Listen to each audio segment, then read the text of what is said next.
C'est une petite série d'astuces exploitant des techniques similaires que nous abordons ici. L'idée est de pouvoir compter des faits remarquables dans les cellules Excel. Il peut s'agir du nombre de répétitions d'un mot, mais il peut aussi s'agir de compter le nombre de mots présents dans la cellule. Enfin, il est question de dénombrer les sauts de ligne dans les cellules. Et ce sont quelques astucieux calculs qui livrent la solution. Pour réaliser ces travaux, nous proposons de travailler à partir de cette feuille dont le classeur est bien sûr offert au téléchargement depuis le site bombache.fr. En deuxième colonne du premier tableau, il est question de compter tous les sauts de ligne détectés dans chaque cellule de la première colonne. Nous en déduirons ainsi le nombre de lignes dans chaque case. En troisième colonne du deuxième tableau, nous devons compter le nombre de fois qu'un mot, stipulé en deuxième colonne, est trouvé dans la phrase inscrite en première colonne. Enfin, en seconde colonne du troisième tableau, nous devons compter le nombre de mots présents dans chaque cellule de la première colonne. Pour débuter donc et pour dénombrer les lignes d'une cellule, l'astuce consiste à calculer la différence entre le nombre de caractères de la chaîne et le nombre de caractères de cette même chaîne sans les sauts de ligne. Pour compter les caractères, il suffit d'employer la fonction Excel nbchar. Pour supprimer les sauts de ligne, nous devons exploiter les fonctions substitut et char. Pour débuter donc, je vous propose de sélectionner la cellule du premier décompte à effectuer, soit C4, à taper le symbole égal naturellement pour initier la syntaxe de la formule et à appeler notre fonction de décompte des caractères, soit nbchar, suivie d'une parenthèse ouvrante. Et dès lors, nous allons désigner la première expression en cliquant sur sa cellule B4. Nous pouvons fermer la parenthèse de la fonction nbchar. À ce stade, nous venons simplement de compter les caractères contenus dans cette cellule. Nous devons leur soustraire le même décompte sans les sauts de ligne. Un saut de ligne est effectivement considéré comme un caractère. Donc, nous tapons le symbole moins pour engager la soustraction. Et de nouveau, nous exploitons notre fonction de dénombrement des caractères nbchar suivie d'une parenthèse ouvrante. Puis, nous devons utiliser notre fonction de remplacement, soit substitut. Alors je me mélange un petit peu les pinceaux, mais on va finir par y arriver. Vous voyez, je l'ai mal saisi. Substitut donc suivi d'une parenthèse ouvrante. Et nous allons désigner le texte dans lequel nous devons réaliser ce remplacement avec les coordonnées de la cellule, puisque nous ne pouvons plus l'atteindre étant donné que la formule déborde. Donc, nous les tapons B4. Et puis nous tapons un point-virgule pour passer dans l'argument du caractère à remplacer. Il s'agit du saut de ligne. Il peut être désigné par la fonction char avec l'attribut 10 en paramètre. Donc, nous exploitons notre fonction char avec le paramètre, la valeur 10, et nous pouvons fermer la parenthèse de cette fonction char. Et nous tapons un point-virgule, cette fois pour passer dans l'argument du texte de remplacement.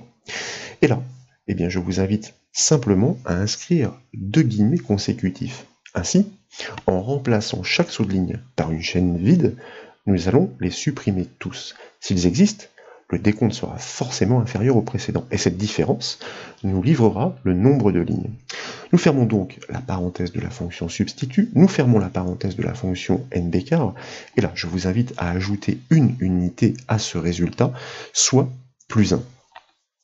On ajoute une unité au résultat car chaque remplacement grandit l'écart d'un point, et un saut correspond bien à 2 lignes, soit 1 plus 1. Maintenant, il s'agit de valider la formule, tant qu'à faire avec le raccourci clavier CTRL-Entrée, car comme vous le savez, nous gardons ainsi active la case du résultat pour l'exploiter dans l'enchaînement, ce que je vous invite à réaliser en double-cliquant directement sur la poignée de ce résultat. Et comme vous pouvez le voir, tous les décomptes de lignes sont parfaitement cohérents. Et la formule que nous avons construite est fort simple, rappelée par la barre de formule, en l'occurrence ici de cette première cellule. Une exception subsiste néanmoins. Il s'agit du cas d'une cellule vide. Et pour le constater, je vous propose de supprimer par exemple le premier texte. Comme vous le remarquez, le décompte ne bouge pas, il indique toujours que cette cellule est constituée d'une ligne, ce qui est faux.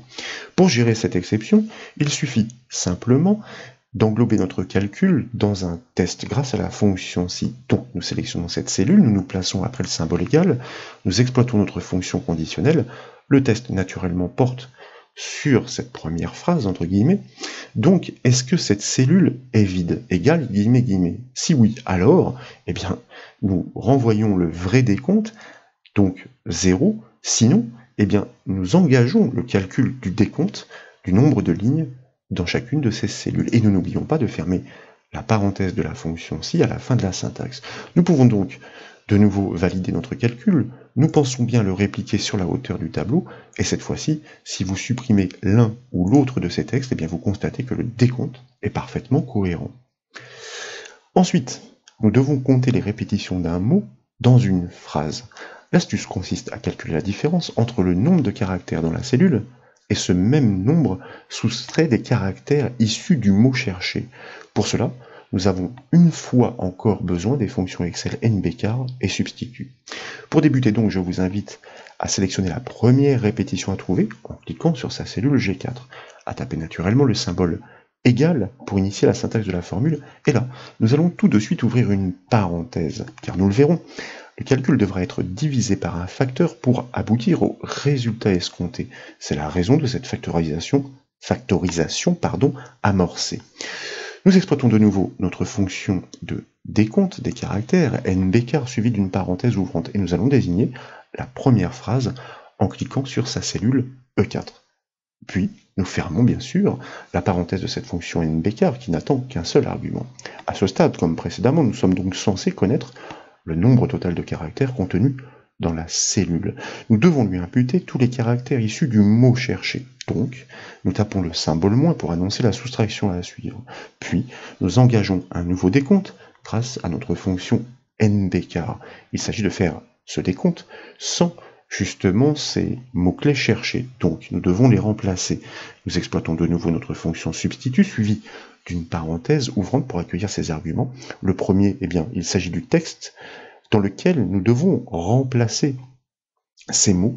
Donc, nous cliquons sur la cellule E4 et puis nous tapons un point-virgule pour passer dans l'argument du texte à remplacer. Et là, nous devons désigner le mot-clé de la même ligne, mais par ses coordonnées, puisque nous ne pouvons pas l'atteindre, donc nous les tapons, la cellule F4. Puis nous tapons un nouveau point-virgule pour passer cette fois dans l'argument du texte de remplacement. Et là, je vous invite, comme précédemment, à inscrire deux guillemets consécutifs, tout simplement pour supprimer le mot-clé à chaque fois qu'il est trouvé. De fait, nous pouvons fermer la parenthèse de notre fonction substitut, ainsi que la parenthèse de notre fonction nbcar, et nous allons même fermer la parenthèse de la factorisation. Cette différence, à ce stade, livre le nombre de caractères manquants suite à l'opération. Ce nombre est forcément un multiple du nombre de mots supprimés. Pour obtenir la quantité de mots répétés, nous devons diviser ce résultat par le nombre de caractères du mot cherché, d'où cette factorisation. Donc nous tapons le symbole slash pour engager la division, nous exploitons notre fonction de dénombrement une dernière fois, nbcar, sur la cellule du mot cherché, pour laquelle nous tapons les coordonnées, F4, nous fermons la parenthèse de notre fonction nbcar, et nous pouvons valider notre formule par le raccourci clavier CTRL-Entrée, toujours pour conserver active notre cellule du résultat. Et le premier résultat tombe. Il semble parfaitement cohérent. Il indique que le mot cuisine est présent 2 fois dans cette première phrase. Effectivement, on le trouve une seconde fois tel quel, comme vous pouvez le constater, en bas de la cellule, et une première fois dans le verbe cuisiner. Nous pouvons donc double-cliquer sur la poignée de la cellule pour répliquer cette logique sur tout le tableau. Le mot Marie, comme vous pouvez le voir, c'est assez étonnant, n'est compté qu'à 2 reprises une première fois et considéré comme unique une seconde fois. Pourtant, la phrase de recherche est strictement identique dans chacune de ces cellules. L'explication tient à la différence de casse. La première lettre est en majuscule dans le second cas. La fonction substitut est effectivement sensible à la casse. Ce mot devrait être trouvé 3 fois si vous observez bien le contenu de ce texte. Le constat est le même d'ailleurs pour la recherche sur le prénom Marie. Il est présent une première fois tel quel, d'ailleurs en introduction de phrase, et puis on le trouve une seconde fois dans le terme bain-marie, qui est au bout d'ailleurs de la première ligne. Pourtant, la formule ne le compte qu'une seule fois. Pour pallier ce défaut, donc, nous devons neutraliser ces différences de casse dans la fonction de remplacement. L'astuce consiste à effectuer la recherche dans la phrase convertie en majuscule pour le mot cherché lui-même converti en majuscule. Je vous invite donc à reprendre à partir de la première cellule cette syntaxe ici. Nous allons convertir effectivement grâce à la fonction majuscule, eh bien, la phrase dans laquelle nous effectuons la recherche pour le remplacement, et nous allons faire de même pour le mot-clé qu'il s'agit effectivement de trouver, de remplacer. Puisque les deux sont convertis en majuscules, eh bien, nous n'aurons plus de sensibilité à cette casse expliquée par l'emploi de cette fonction substitut. Nous pouvons valider cette modification par contrôle-entrée, et puis nous pouvons répliquer la logique du calcul par double-clic sur la poignée. Vous remarquez que nous obtenons désormais tous les résultats cohérents escomptés. Enfin, pour comptabiliser les mots d'une phrase, nous devons faire la différence entre les caractères de la chaîne et les caractères de cette même chaîne sans les espaces. Il s'agit encore une fois donc de techniques similaires. À chaque espace correspondent deux mots. Donc il s'agira ensuite d'ajouter une unité à ce décompte pour délivrer le total de mots trouvés. Je vous invite à sélectionner la case du premier décompte en cliquant sur sa cellule J4, à taper naturellement le symbole égal pour initier la syntaxe de la formule, à exploiter, comme toujours, notre fonction de dénombrement des caractères NBK, suivi d'une parenthèse ouvrante, à désigner la première phrase en cliquant sur sa cellule I4. Nous pouvons maintenant fermer la parenthèse de la fonction NBK, puis nous tapons le symbole moins pour engager la soustraction. Et de nouveau, donc, nous exploitons notre fonction NBK suivie d'une parenthèse ouvrante. Comme vous le savez, nous devrons faire ce même décompte, mais sur cette même phrase, purgée de ces espaces. Donc, pour le remplacement, nous appelons encore une fois notre fonction substitut. Nous désignons la cellule I4 pour le texte à analyser. Nous tapons un point-virgule pour passer dans l'argument du texte à remplacer. Nous allons désigner l'espace entre guillemets, car il s'agit bien d'un texte, donc nous ouvrons les guillemets, nous tapons un espace, et nous fermons les guillemets. Puis nous tapons un point-virgule pour passer dans l'argument du texte de remplacement. Et là, nous allons inscrire cette fois deux guillemets consécutifs, donc chaîne vide, pour supprimer chaque espace trouvé. De fait, nous pouvons fermer la parenthèse de notre fonction substitut, nous pouvons fermer la parenthèse de notre fonction NBK, et comme nous le disions, nous ajoutons une unité, autant pour moi, une unité à ce score. Et nous n'avons plus qu'à valider la formule par le raccourci clavier CTRL-Entrée. Le premier résultat tombe, et il semble pour le moins surprenant, en tout cas incohérent. 3 mots sont décelés par notre calcul, tandis que 2 seulement sont présents. Les apparences sont parfois trompeuses.